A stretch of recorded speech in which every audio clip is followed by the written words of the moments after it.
This is WFYI News Now. It's October 31st, and I'm Abriana Herron. On today's show, more than 70,000 attendees will come to Indy for the 98th National FFA Convention and Expo. A new low-barrier resource for unhoused Hoosiers is coming to Fountain Square.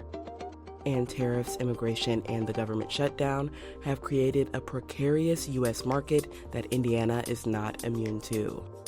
We're seeing a lot of investment going on right now, and that's good for the economy, but we're also seeing some job cuts due to AI, and that's going to hurt workers and some local businesses here as that trickles through. Those stories coming up, but first. Indiana University reversed course and will allow the Indiana Daily Student newspaper to resume print editions. The university says the move was financial, not censorship, after weeks of backlash from faculty and donors. The reversal comes as the former student media director sues IU in court, alleging free speech violations. Students from across the country gathered in downtown Indianapolis this week to kick off the 98th National FFA Convention and Expo. The event expects to draw more than 70,000 attendees this year. Students in navy blue jackets with gold embroidery filled the Indiana Convention Center. Attendees could try welding, operate farm simulators, and connect with more than 80 colleges and universities offering agricultural programs. High school junior Nevaeh Bradley from Knox, Indiana says many people underestimate what FFA has to offer. And not just like a basic farmer, there's so many different jobs you can get from it, so many different opportunities. Christy Meyer, communications manager for the organization, says the expo helps cultivate the next generation of agricultural leaders. They are the future of ag, right? They are our future generation of leaders. So it's just a really good opportunity. The annual event will remain in Indianapolis through 2040. A new low-barrier resource for unhoused Hoosiers is coming to Fountain Square. Jeremy Rubin has more. The Housing Hub will be the first publicly constructed emergency shelter built to aid Indianapolis residents experiencing homelessness.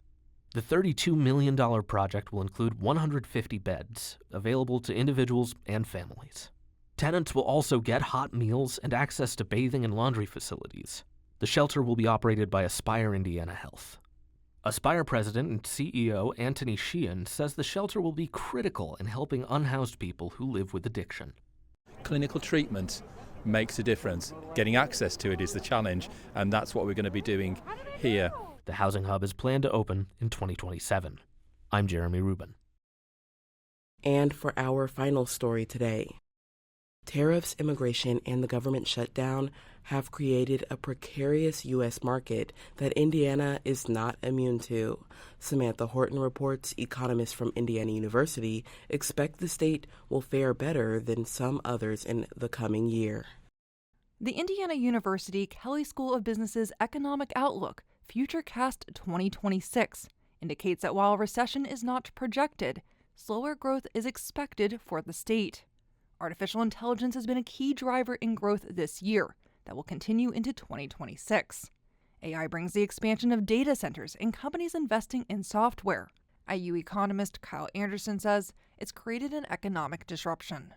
We're seeing a lot of investment going on right now, and that's good for the economy, but we're also seeing some job cuts due to AI, and that's going to hurt workers and some local businesses here as that trickles through. Economists additionally forecast a growth in life sciences will have a strong influence on the state economy next year.